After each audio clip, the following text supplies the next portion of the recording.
Сегодня жюри определит победителя архитектурно-ландшафтного конкурса инновационного проекта «Земля Лонхо». Из 9 работ интернациональных по составу консорциумов будет выбрана одна, которая ляжет в основу возводимого комплекса в Якутске.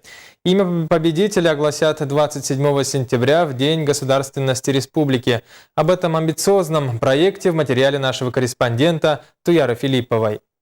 Чудо-город под названием «Земля Лонхо» по замыслу авторов появится здесь, в районе радиоцентра, близ озера Сайсары на 47 гектарах земли.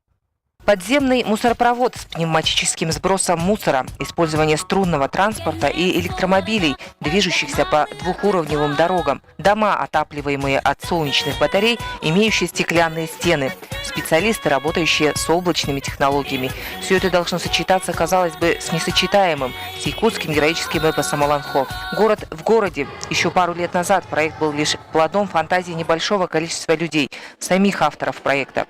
Сегодня эта идея увлекает все больше людей, причем даже специалисты практики уже не так сильно, как вначале сомневаются в том, что это вообще возможно. Архитекторы из разных стран в своих проектах постарались максимально вложить в свое видение древнего эпоса народа Саха и сочетать это с самыми современными строительными технологиями. Проект очень амбициозный. В этом смысле мы должны оправдать ожидания населения Якутии, при этом реализовать амбиции архитекторов. Якутия получит немалую выгоду от проекта, но он должен соответствовать многим критериям, к примеру, климатическим условиям. Нужно выбрать самый адекватный по цене и реальность воплощения. Есть 2-3 проекта, которые выглядят реальными, при этом отвечают высоким международным стандартам. Первыми объектами, которые появятся в кластере, станут IT-парк, Международный центр Лонхо, финансово-деловой алмазный центр Кудай-Бахсы. Проектом теперь интересуются не только коммерческие предприятия, но и учебные заведения и учреждения культуры. По замыслу авторов проект должен перевернуть сознание горожан и показать, что есть другое качество жизни, к которому нужно стремиться. Несмотря на довольно внушительные потребности в инвестициях, организаторы уверены, что средства найдутся. В практике таких международных конкурсов применяется, когда за именитыми, за известными архитекторами приходят следом инвесторы.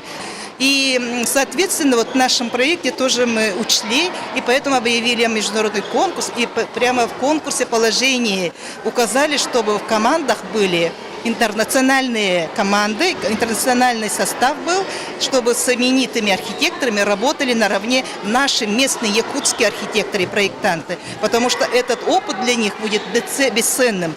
Теперь, после того, как стало ясно, как именно будет выглядеть весь комплекс, начнется практическая часть реализации проекта.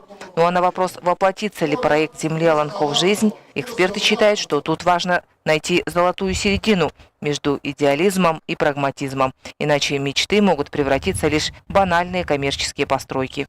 Туяра Филиппова, Карл Ларионов, НВК Саха, Якутск.